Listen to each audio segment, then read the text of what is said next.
Welcome to big news. నేను మీ గౌసుద్దీన్ షేక్. ఉన్నదే రాస్తా, చూసిందే చెప్తా. జల్పల్లి మున్సిపాలిటీలో రాజకీయ సమాధి. అవును, మీరు వింటున్నది నిజమే. జల్పల్లిలో 90% రాజకీయం సమాధి కాబోతోంది. ఛోటా మోటా నాయకులందరూ ఇప్పుడు రాజకీయ నిరుద్యోగులుగా మార్చుకోవాల్సిన పరిస్థితి ఏర్పడింది. ఇక కౌన్సిలర్లు కనిపించరు, డివిజన్ స్థాయి నాయకులు మాత్రమే కనిపిస్తారు. అంటే దాదాపు 70% రాజకీయ నాయకులు కనుమరుగు కావాల్సిన పరిస్థితి ఏర్పడింది. ఇంతకీ ఇలా ఎందుకు జరుగుతోంది? జల్పల్లి రాజకీయానికి ఏమైంది? జల్పల్లిలో రాజకీయ సమాధి ఎందుకు జరగబోతోంది అంటే జల్పల్లిలో రాజకీయ సమాధి తప్పదు. రాష్ట్ర ప్రభుత్వం, రేవంత్ ప్రభుత్వం కీలకమైన నిర్ణయం తీసుకుంది. ఆ నిర్ణయంలో భాగంగా జల్పల్లిలో రాజకీయ సమాధి ఏర్పడబోతోంది. జల్పల్లిలో ఛోటా మోటా నాయకులు, కౌన్సిలర్లు ఇక ఎంత మాత్రం కనిపించరు. 40 మంది 50 మంది నాయకుల స్థానంలో పట్టుమని 10 మంది నాయకులు మాత్రమే మిగిలే పరిస్థితి జల్పల్లిలో ఏర్పడింది. డీలిమిటేషన్లో భాగంగా జల్పల్లి గల్లంతు కాబోతోంది. అంటే జల్పల్లి కనుమరుగు కాబోతోంది. జల్పల్లి ఇప్పుడు మున్సిపాలిటీగా ఉంది. ఒకప్పుడు గ్రామ పంచాయతీగా, ఇప్పుడు ఇతర ప్రాంతాలను కలుపుకొని మున్సిపాలిటీగా అవతారం ఎత్తింది. కానీ అది కూడా ఇప్పుడు కొద్ది నెలలే, 2-3 నెలలే ఉండొచ్చు. జల్పల్లి పూర్తిగా కనుమరుగైపోతుంది. ఎందుకంటే రాష్ట్ర ప్రభుత్వం చేపట్టిన పెద్ద ప్రాజెక్టు ఔటర్ రింగ్ రోడ్ పరిధిలోని అన్ని మున్సిపాలిటీలు, గ్రామ పంచాయతీలు, నగరపాలక సంస్థలు అన్నీ కంప్లీట్గా జిహెచ్ఎంసీలో విలీనం కాబోతున్నాయి. అంటే ఇందులో భాగంగానే జల్పల్లి మున్సిపాలిటీ కూడా జిహెచ్ఎంసీలో, అంటే రాజేంద్ర నగర్ సర్కిల్లో కలిసిపోబోతుంది. 28 వార్డులు ఉన్న జల్పల్లి మున్సిపాలిటీ ఇప్పుడు పూర్తిగా నగరంలో కలిసిపోతుంది. నగరంలో కలిసిపోయినప్పుడు మున్సిపాలిటీ లేనప్పుడు జల్పల్లిలో మున్సిపల్ నాయకులకు, ఛోటా మోటా నాయకులకు, కౌన్సిలర్లకు ఇక స్థానం ఎక్కడిది? 28 వార్డులతో జల్పల్లి మున్సిపాలిటీ ఏర్పడింది. 28 వార్డులకు 28 మంది కౌన్సిలర్ ఉన్నారు. అంతేకాకుండా వాళ్లపై పోటీపడి ఓడిపోయిన వారు, ఇతర పార్టీల వాళ్ళు, అంటే అధికార ప్రతిపక్ష పార్టీల వాళ్ళు అందరినీ కలుపుకుంటే వార్డుకు కనీసం 4 నాయకులున్నారు. అంటే కౌన్సిలర్ స్థాయి నాయకులున్నారు. వీళ్ళే కాకుండా వార్డు స్థాయి నాయకులు, బస్తీ ప్రెసిడెంట్లు, ఇలా ఎంతో మంది నాయకులున్నారు. వీళ్ళంతా వచ్చే ఎన్నికల కోసం ఎంతో ఆశగా ఎదురు చూశారు. ఈసారి ఎలాగైనా పోటీ చేయాలి, కౌన్సిలర్గా పదవి బాధ్యతలు స్వీకరించాలని ఆశపడిన నేతలు ఎందరో.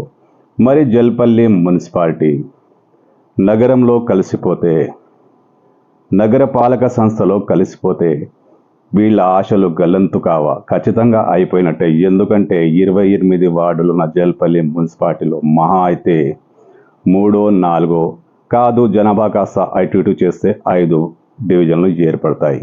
డివిజన్లకు కౌన్సిలర్లు కాదు, కార్పొరేటర్లు వస్తారు. ఇప్పుడున్న కౌన్సిలర్ అందరూ తోక ముడుచుకొని వెళ్ళిపోవాల్సిందే. కొత్తగా కార్పొరేటర్లు ఇప్పుడు రాజకీయం చేయబోతున్నారు.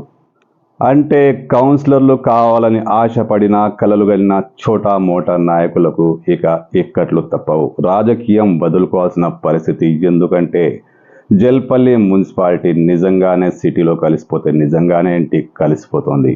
గ్రేటర్ హైదరాబాద్లో కలిసిపోతుంది. రాష్ట్ర ప్రభుత్వం ఇందుకు సంబంధించి కీలకమైన నిర్ణయం తీసుకుంది. ఇదే జరిగితే ఈ నాయకులంతా రాజకీయంగా సమాధి కాక తప్పదు.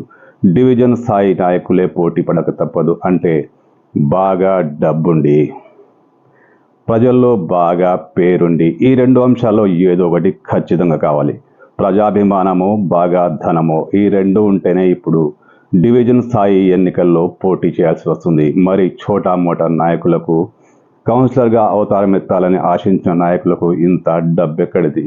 5-10 లక్షలు పడేసి కౌన్సిలర్గా గెలుద్దామనుకున్న నాయకులకు ఇది శరాఘాతమే. ఎందుకంటే బాగా డబ్బునోళ్ళు లేదా మంచి పేరున్నోళ్ళు, వీళ్ళకే ఇప్పుడు పోటీ చేసే అవకాశం, గెలిచే అవకాశం. ఎవరు గెలుస్తారు, ఎవరు ఓడిపోతారు అది పక్కాగా చెప్పలేం. కానీ పరపతి ఉన్నవాళ్ళు, ఆర్థిక పరపతి ఉన్నవాళ్ళు వీళ్ళే ఇప్పుడు పోటీకి అర్హులు. చోటా మోటా నాయకులు ఇక చూస్తూ నిలబడిపోవాల్సిందే. మరి రాజకీయ ముఖ చిత్రం ఎలా ఉండబోతుందంటే, డబ్బున్నంత మాత్రాన గెలవడం ఇక్కడ సాధ్యం కాదు. అంతో ఇంతో పేరుండాలి, ప్రజల్లో కలిసిపోయే నాయకుడు కావాలి. భూ కబ్జాలు చేసి కట్ట కింద భూములు అమ్ముకున్న వాళ్ళు, రోడ్డు వెంబడి ఎఫ్టీఎల్ ల్యాండ్ అమ్ముకున్న వాళ్ళు, వీళ్ళకి ఎంతైనా డబ్బుండొచ్చాక ప్రజల్లో పరపతి లేదు. ఇలాంటి వాళ్ళు గెలిచే అవకాశం లేదు. ఖచ్చితంగా ప్రజల్లో ఉన్న నాయకుడే ఉంటాడు. కానీ చాలామంది నాయకులు ప్రజల్లో ఉన్నారు. చిన్న చిన్న స్థాయి నాయకులు, గల్లీ స్థాయి నాయకులు, కౌన్సిలర్ అవతారం ఎత్తాలని భావించిన నాయకులు, వీళ్ళంతా ఇప్పుడు ఎన్నికల్లో మళ్ళీ ఎవరికో ఒకరికి అనుచరులుగా కొనసాగాల్సిందే. బాగా పేరున్న వాళ్ళు, బాగా డబ్బున్న వాళ్ళు ఇప్పుడు వీళ్ళే కౌన్సిలర్లు, కార్పొరేటర్లు. అంటే 90%, 70% మందికి పోటీ చేసే అవకాశం లేదు. వాళ్ళ రాజకీయ ఆశలు సమాధైనట్టే. మరి జల్పల్లి రాజకీయం సమాధి అయినట్టు కాదా? నిజానికి ఇది జల్పల్లికి సమస్య మాత్రమే కాదు. ఔటర్ రింగ్ రోడ్డు పరిధిలో ఉన్న, అంటే లోపలి భాగంలో ఉన్న మున్సిపాలిటీలు, గ్రామ పంచాయతీలు అన్ని జిహెచ్ఎంసీలో కలిసిపోతున్నాయి. రేవంత్ రెడ్డి ప్రభుత్వం దీనికి సంబంధించిన కీలకమైన నిర్ణయం తీసుకుంది. ఆయా ప్రాంతాల్లో కౌన్సిలర్గా పోటీ చేసేవాళ్ళు, స్థానిక డివిజన్ స్థాయి నాయకులు, వీళ్ళందరి ఆశలు ఎప్పుడు గల్లంతాయి. ఎందుకంటే పోటీ చేసే వారి సంఖ్య పరిమితంగా మారబోతోంది. కౌన్సిలర్లు ఉండరు, సర్పంచ్లు ఉండరు, ఎంపీటీసీలు ఉండరు, వీళ్ళెవరు ఉండరు. డివిజన్ స్థాయి కార్పొరేటర్ మాత్రమే ఉంటాడు. అంటే హైదరాబాద్ చుట్టుపక్కల ఉన్న అన్ని జిహెచ్ఎంసీలో కలవబోతున్న అన్ని మున్సిపాలిటీలు, గ్రామ పంచాయతీల్లో ఇదే దుస్థితి. అక్కడ ఆయా ప్రాంతాల్లో ఆర్థికంగా బలమైన నేతలు ఉన్నారు. కానీ జల్పల్లి మున్సిపాలిటీలో ఆర్థికంగా అంత బలమైన నేతలు లేరు. ఏ పార్టీలో చూసినా అంతే.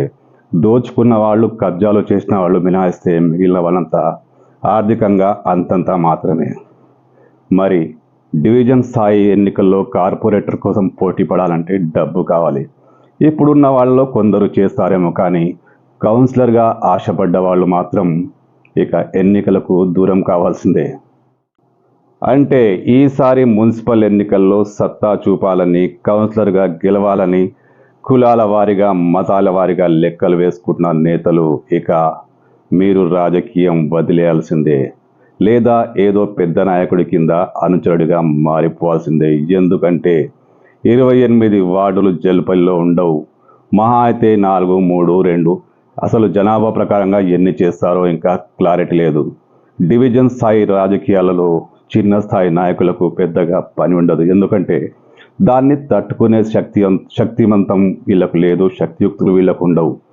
బాగా డబ్బున్న వాళ్ళు, పేరు ప్రఖ్యాతులు పొందిన వాళ్ళు, పెద్ద లీడర్లు, వీళ్ళే పోటీ పడతారు. సో చిన్న స్థాయి లీడర్లు, ఇక మీ రాజకీయం ఫినిష్.